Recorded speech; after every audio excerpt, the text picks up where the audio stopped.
Hello વિદ્યાર્થી મિત્રો, હું દર્શના પરમાર મારી ચેનલમાં તમારું સ્વાગત કરું છું. તમે જોઈ રહ્યા છો રાધર્ષ એજ્યુકેશન, જેમાં આજે આપણે ભણવાના છીએ ધોરણ 7 પ્રકરણ 13, જેનું નામ છે ઘન આકારોનું પ્રત્યક્ષીકરણ. બરાબર, ઓકે, ચાલો શરૂ કરીએ. સૌથી પહેલો પ્રશ્ન છે કે પ્રત્યેક વિધાન સાચું બને તે રીતે ખાલી જગ્યા પૂરો. તો પહેલી ખાલી જગ્યા કે જેને માત્ર લંબાઈ અને પહોળાઈ હોય તે આકૃતિને ખાલી જગ્યા આકૃતિ કહેવાય. તો આપણે લખીએ કે તે જે આકૃતિ છે એને દ્વિપરિમાણીય આકૃતિ કહે છે. જેને લંબાઈ અને પહોળાઈ અને ઊંચાઈ હોય તેને કેવી કહેવાય? ત્રિપરિમાણીય આકૃતિ કહે છે. બરાબર, જો લંબાઈ અને પહોળાઈ હોય તો દ્વિપરિમાણીય, અને લંબાઈ, પહોળાઈ, ઊંચાઈ ત્રણેય હોય તો ત્રિપરિમાણીય. ચોરસ એ ખાલી જગ્યા આકૃતિ છે. તો લખીએ કે ચોરસને કેટલા પરિમાણ છે? તો કે લંબાઈ અને પહોળાઈ. તો કેવી આકૃતિ થઈ? દ્વિપરિમાણીય આકૃતિ કહેવાય. સમઘન એ ખાલી જગ્યા વસ્તુ છે. સમઘન કેવી છે? ત્રિપરિમાણીય. કઈ રીતે? તો કે સમઘન તમે જોયું હોય તો આને શું કહેવાય? આને કહેવાય સમઘન. બરાબર, એમાં લંબાઈ, પહોળાઈ અને ઊંચાઈ ત્રણેય વસ્તુ આવે. તો આપણે લખીએ કે એ કેવું છે? ત્રિપરિમાણીય છે. સમઘનને ખાલી જગ્યા શિરોબિંદુઓ હોય છે. તો આ જે સમઘન છે એને કેટલા શિરોબિંદુ? 1, 2, 3, 4, 5, 6, 7 અને 8. કેટલા શિરોબિંદુ હોય છે? 8. કેટલી ધાર હોય છે? 1, 2, 3, 4. એવી કેટલા? 5, 6, 7, 8, 9, 10, 11 અને 12. કેટલી ધાર થઈ? 12. સમઘનને ખાલી જગ્યા સપાટીઓ હોય છે. પહેલી આ એક, પાછળની 2, ઉપર નીચે 3, 4 અને બાજુ બાજુના 5 અને 6. કેટલી સપાટીઓ થઈ? 6. ત્રિકોણાકાર પિરામિડની બધી સપાટીઓના આકાર ખાલી જગ્યા હોય છે. તો કે જે છે એના આકાર કેવા હશે? ત્રિકોણ. રમવાના પાસાની સામસામેની બાજુઓના અંકો નો સરવાળો ખાલી જગ્યા હોય છે. એનો સરવાળો 7 હશે. કેટલો હશે? 7. ક્રિકેટ દડાનો પડછાયો ખાલી જગ્યા હોય છે. વર્તુળ. લંબઘનનો પડછાયો ખાલી જગ્યા હોય છે. લંબચોરસ. કેમ લંબચોરસ? કારણ કે લંબઘન તો કે આ પ્રકારનું લંબઘન હશે. હવે આનો તમે પડછાયો પાડો તો કેવો બને? લંબચોરસ બને. 2 સેન્ટીમીટર લંબાઈના બે ઘન પાસે રાખતા બનતા લંબઘનની લંબાઈ કેટલી થાય? 4. કેમ કે જો તમે આવી રીતે બે બાજુમાં રાખો, આ 2 અને આ 2, કુલ કેટલી લંબાઈ થઈ? 4.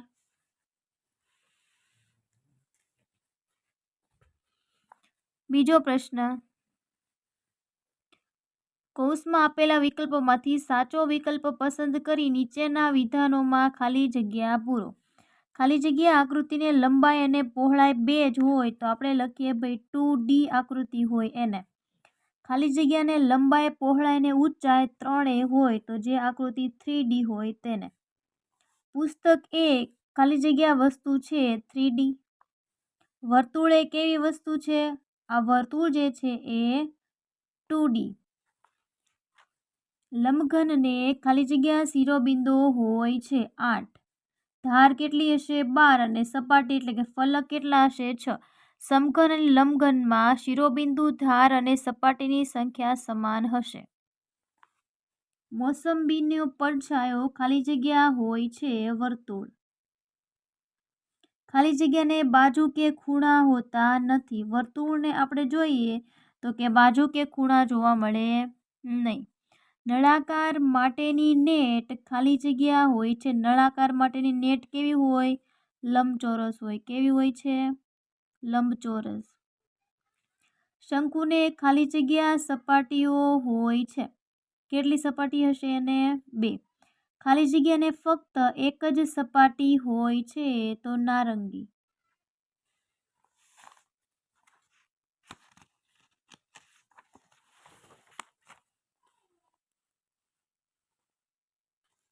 નીચેના ખરા ખોટા લખો. પહેલો પ્રશ્ન છે, ચતુષ્કોણ એ 3D આકૃતિ છે. બરાબર, ચતુષ્કોણ એ 3D આકૃતિ છે અને કેવી છે? 2D. આપેલું વિધાન ખોટું છે. નોટબુકનો પડછાયો ગોળ મળે નહીં. કેવો મળે? લંબચોરસ મળે. ઘનનો પડછાયો ષટકોણ હોય છે. ષટકોણ હોય નહીં. કેવો હોય? ચોરસ હોય. આઈસ્ક્રીમ કોન એ 3D વસ્તુ છે. તો કે વસ્તુ સાચી છે ભાઈ, ખરું. લંબઘનનો પડછાયો વર્તુળ મેળવી શકાય. ખોટું. 1 રૂપિયા સિક્કાનો પડછાયો વર્તુળ હોય છે. ખરું. લંબઘનને 12 શિરોબિંદુ હોય છે. ખોટું. કેટલા શિરોબિંદુ હોય છે? 8 શિરોબિંદુ હોય.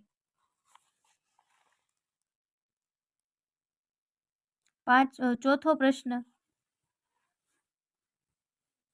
5 2D આકૃતિઓના નામ લખીએ. ચલો, પેલું લંબચોરસ,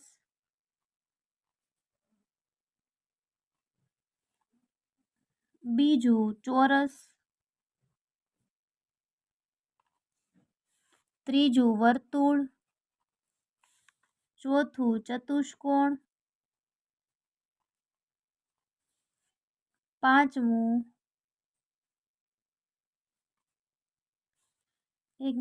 2D આકૃતિ કીધી છે ને આપણને, તો વર્તુળ આવશે, ચોરસ આવશે, લંબચોરસ આવશે, ચતુષ્કોણ, હજી એક રહી ગયું, ત્રિકોણ. ચલો, 5 3D આકૃતિ નામ: ઘન, લંબઘન, ગોલક, નળાકાર અને શંકુ. બરાબર, કે જે 3D આકૃતિઓ છે. સાચા જોડકા જોડવાના છે. પેલું છે આપણને દડો આપેલો છે ને આપણને આપેલું છે પિરામિડ. તો એ જે છે, ઓકે, આ જે છે એ કોના સાથે મેચ થાય છે એ જોવાનું છે. કે પેલું છે દડો ગોળ, તો ક્યાં આવશે? નીચે છે ગોલક એટલે Fમાં આવશે. પછી છે નળાકાર, તો કેમાં આવશે? ઈમાં. પછી આ શું છે? સમઘન છે, તો સમઘન એટલે કેમાં આવશે? ઘનમાં, એટલે કે ડી. પછી છે લંબઘન, સી. પછી છે શંકુ એટલે બી, અને પછી છે પિરામિડ એટલે એ. ઓકે,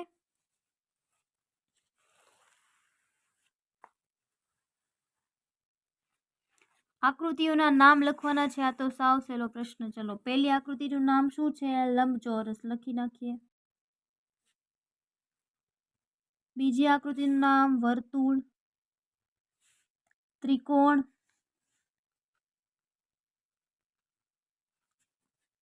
ચોરસ, ચતુષ્કોણ. કેવું ચતુષ્કોણ છે આ? સમલંબ ચતુષ્કોણ છે. અને છેલ્લું છે અષ્ટકોણ. કેમ? તો કે આની 8 બાજુઓ છે એટલા માટે. કોષ્ટકમાં ખાલી જગ્યા પૂરો. તો હવે જો આપણે જોવાનું છે કે આને કેટલી બાજુઓ છે.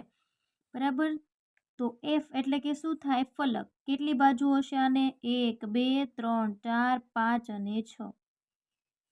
પછી ધાર કેટલી છે એની? તો 6 બાજુઓ, તો 6 દુ 12 એની ધાર. શિરોબિંદુ કેટલા હશે? 8. પછી બીજું છે, એની બાજુઓ કેટલી છે? 4, એની ધાર 6 અને શિરોબિંદુઓ 4. આની બાજુઓ કેટલી છે? જો 1 2 3 4 5 6 7 8 અને 9. ધાર કેટલી છે? 1 2 3 4 5 6 7 8 9 10 11 12 13 14 15 અને 16. અને શિરોબિંદુઓ કેટલા છે? 1 2 3 4 5 6 7 8 અને ઉપરનું 1 9. આની પાસે 7 બાજુઓ, 15 ધાર અને 10 શિરોબિંદુઓ. હવે આપણને કીધું છે કે એ અને બી જે છે સાચો ક્રમ આપણે જોડવાનો છે. તો પેલું છે આ જે છે એ ક્યાં આવશે? બી આ જે છે એમાં. પછી છે વર્તુળ છે ક્યાં આવશે? સીમાં. પછી શંકુ ડી અને પિરામિડ છે એ.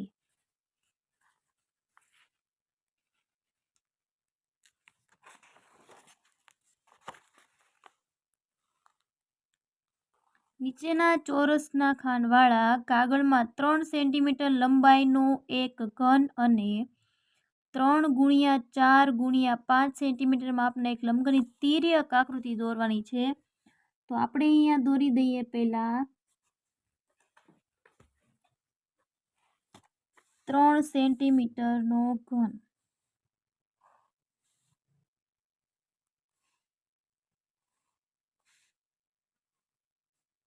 થઈ ગયો. આ શું થઈ ગયું? 3 સેન્ટીમીટર વાળો શું થઈ ગયો? ઘન થઈ ગયો. એની પછી બાજુમાં દોરીએ આપણે 3x4x5 સેન્ટીમીટર માપના એક લંબઘનની તિર્યક આકૃતિ.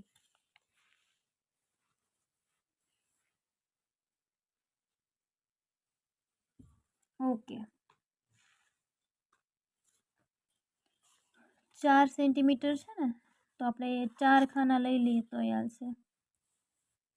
આપણે લઈ લઈએ 1 2 3 અને 4. રેડી? પછી 5 સેન્ટીમીટર એની ઊંચાઈ છે.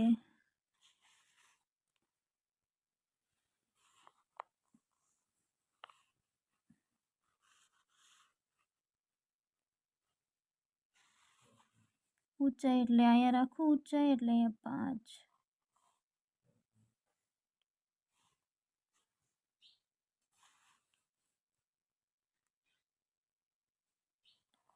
આ રીતે થશે. આટલું છે 3.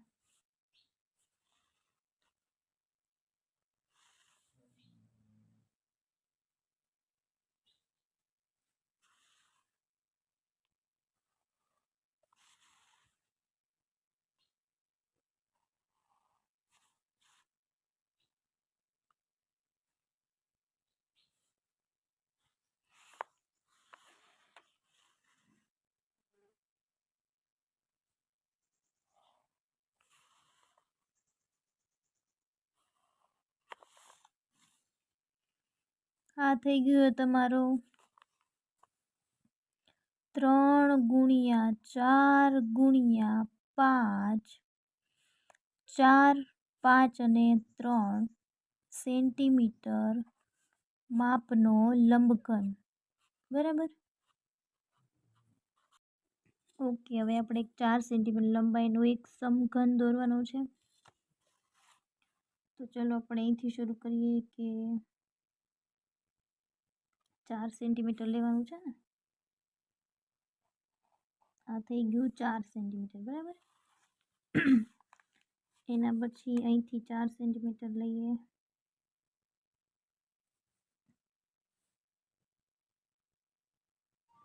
બરાબર? એક કામ કરી નીચે લઈ લઈએ 4 સેન્ટીમીટર અહીંયા. બરાબર? એ જ રીતે અહીંયાથી 4 સેન્ટીમીટર લઈએ.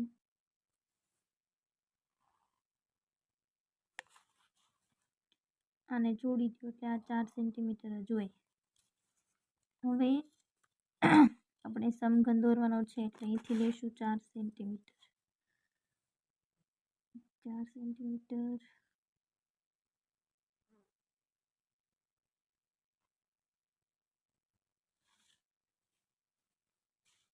એથી પહેલાં કરી નાખીએ. હાલો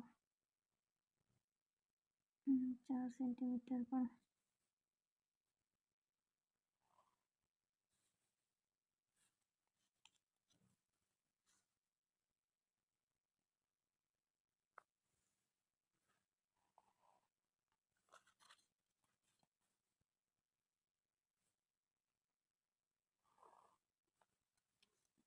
અને નીચે લેશું 4 સેન્ટીમીટર જેટલું. આ જોડી દો એટલે આ કેટલું થયું હોય 4 સેન્ટીમીટર જ હોય છે ને। હવે આ દર્શાવી દઈએ।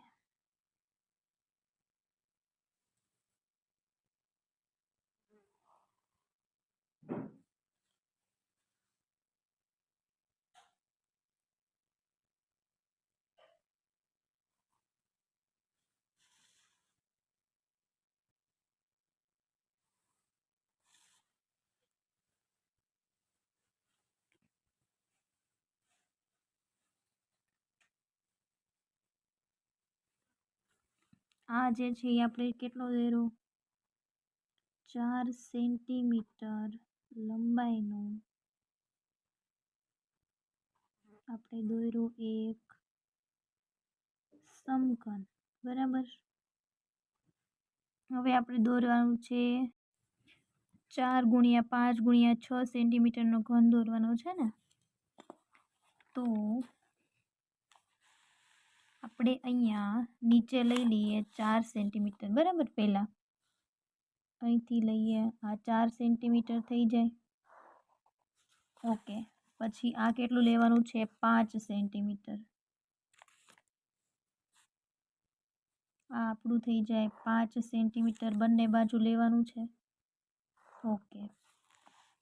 આ જે છે આપોઆપ કેટલાનું થઈ ગયું 4 સેન્ટીમીટરનું આપોઆપ થઈ ગયું। ચલો આ કેટલું લેવાનું છે 6 સેન્ટીમીટર, કેટલું લેવાનું છે 6 સેન્ટીમીટર થઈ ગયું। પાછું અહીંથી આ કેટલું હોવું જોઈએ 4 સેન્ટીમીટર હોવું જોઈએ, એટલે આપોઆપ આ કેટલું થઈ ગયું 6 થઈ ગયું, જોઈ લો 1 થી 6 આવી ગયું ને, ઓકે। એની પછી કેટલું લેવાનું છે આ 5 આવી ગયું, 5 આપોઆપ થઈ જશે તમારું 6 સેન્ટીમીટર। આ જે લંબઘન બન્યો એ જ તમારો શું થઈ ગયો તો કે 4 ગુણ્યા 5 ગુણ્યા 6 સેન્ટીમીટરનો લંબઘન, જે તમારે આકૃતિમાં દોરવાનું છે, બરાબર। આ રીતે તમારો લંબઘન તમને દેખાશે, ઓકે। પ્રશ્ન નંબર 11 માં એવું કીધું છે કે નીચે કેટલા સમઘન છે તે લખવાનું છે। તો આપેલ આ સમઘન છે એમાં કેટલા સમઘન સમાયેલા છે તો કે 36, આ બાજુ કેટલા છે તો કે 14 અને આમાં સમાયેલા છે 10। પ્રશ્ન નંબર 12 કે નીચે આકૃતિમાં ટપકા દર્શાવ્યા છે તો સામેની બાજુએ કેટલા ટપકા હશે। તો અહીંયા 4 છે, આપણને ખબર છે કુલ સરવાળો કેટલો થાય 7 છે, અહીંયા કેટલા છે 4, તો કેટલા પાછળની બાજુ હશે 3, અહીંયા 3 છે તો એની સામેની બાજુ હશે 4, અહીંયા 1 છે તો 6 અને અહીંયા 5 છે તો અહીંયા આવશે 2। નીચેના કોષ્ટકમાં જવાબ લખો। ઊભા કાપથી આડછેદનો આકાર અને આડા કાપથી આડછેદનો આકાર। તો તમે જો ઈંટ લ્યો, બરાબર, તો કેવો થાય લંબચોરસ થાય, કેવો થાય લંબચોરસ, અને આડા કાપથી પણ એ કેવો આપણને દેખાય લંબચોરસ દેખાય, કેવો દેખાય લંબચોરસ। પછી જો તરબૂચ હોય તો કેવું દેખાય વર્તુળ, અને આ બાજુ પણ કેવું દેખાય વર્તુળ। પાસો હોય તો ચોરસ, આ બાજુ પણ ચોરસ। અહીંયા લંબચોરસ અથવા ચોરસ પાણીની પાઇપ હોય અને આ બાજુ આડી કાપતા વર્તુળ દેખાય, આ મોસ્ટ આઈમ્પી। આઈસ્ક્રીમનો કોન તો કે ત્રિકોણ દેખાય અને આડા કાપથી આડછેદનો આકાર વર્તુળ દેખાશે। 14મો પ્રશ્ન, નીચેના આકારો બલ્બની નીચે રાખતા પડછાયાનો આકાર લખો। હવે જો બોલ જે છે એને તમે બલ્બના પડછાયા નીચે રાખો, બરાબર, બલ્બના પ્રકાશ પ્રમાણે, તો બોલ જે છે એનો પડછાયો કેવો દેખાશે વર્તુળ દેખાય। નળાકારના પાઇપનો કેવો દેખાય તો કે લંબચોરસ અથવા ચોરસ, બે માંથી એક પણ લખી શકો તમે।